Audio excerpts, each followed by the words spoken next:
जब से अदालत ने लालू प्रसाद को दोषी माना है, तब से लगातार लालू प्रसाद की तबीयत और बिगड़ती जा रही है और उसको लेकर के और भी कई तरह की बातें सामने आ रही हैं।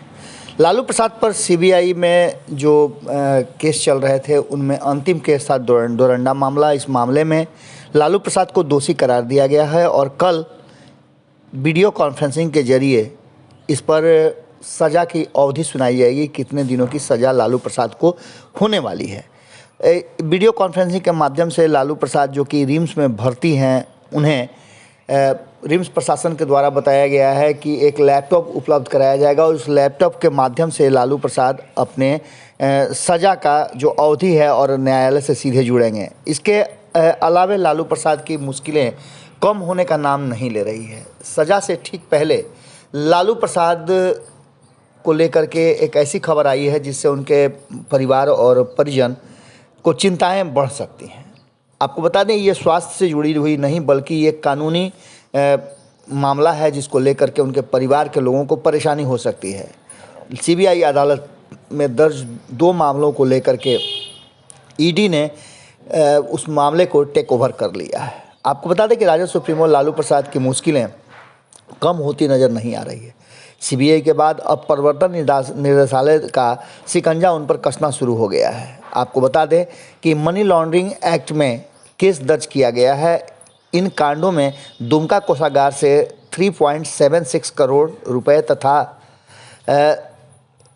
एक और मामला है जिसमें 34.91 करोड़ की अवैध निकासी में लालू प्रसाद को दोषी करार दिया गया था और इसके लिए 7-7 साल की सज़ा हुई थी।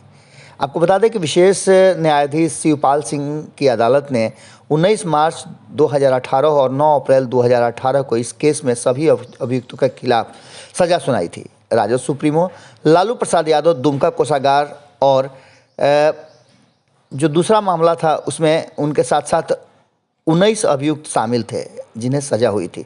इस केस में सभी अभियुक्तों को 7-7 साल की, जैसा कि हमने पहले भी बताया, सश्रम कारावास की सज़ा सुनाई गई थी और लालू प्रसाद को 60 लाख रुपए जुर्माना भी दिया गया था। वहीं दुमका कोषागार की बात करें तो 34.91 करोड़ रुपए की अवैध निकासी का मामला जुड़ा था जिसमें 37 अभियुक्तों को दोषी करार दिया गया था। 17 अभियुक्तों का ट्रायल के दौरान मौत हो गई थी। लालू प्रसाद को उस मामले में भी ईडी ने उस केस को टेक ओवर किया है। अब देखने वाली बात यह होगी कि जहाँ एक तरफ लालू प्रसाद को इन सारे मामलों में लगातार सजाएं हुई हैं, वहीं ये डोरंडा मामले में भी जहां सज़ा सुनाई जानी है कल, वहीं उस सज़ा के बाद तुरंत ईडी के मामले को लेकर के भी लालू प्रसाद की परेशानियां बढ़ेंगी और इसको लेकर के उन्हें ईडी के द्वारा कौन सी सज़ा मुकर्रर की जाती है, क्या कुछ होता है, ये देखने वाली बात होगी। आपको बता दें कि इस मामलों को लेकर के अब चर्चा भी शुरू हो चुकी है कि एक ही चारा घोटाला मामले में को अलग अलग ढंग से विवेचित करके केस दर्ज कराया जाना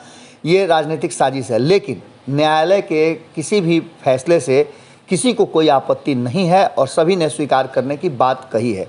देखने वाली बात होगी कि कल लालू प्रसाद को डोरंडा मामले में क्या सज़ा होती है, कितने दिनों की सज़ा होती है, क्या वो जेल में रहते हैं, जेल से बाहर आते हैं। इसको लेकर के भी राजनीतिक चर्चाएं ज़बरदस्त ढंग से चल रही है। लेकिन एक बात तो तय मान के चलिए कि कहीं ना कहीं लालू प्रसाद को उम्र के इस ढलान और इतनी सारी बीमारियों के बाद जिस तरह से लगातार कानूनी पेचीदगियों का सामना करना पड़ा है, कानून का से सज़ा का मुकर्रर किया जा रहा है, उसको लेकर के उनके परिवार और लालू प्रसाद के समर्थकों में चिंता का विषय बना हुआ है।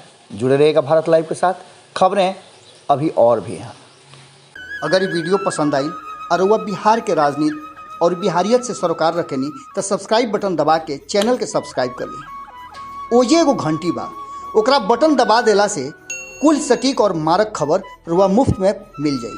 अगर रुआ पत्रकारिता के हमनी के नया प्रयोग में सहयोग कर चाहतानी तो ज्वाइन बटन दबा दी। पेटीएम नंबर नोट कर ली 9386816700। धन्यवाद।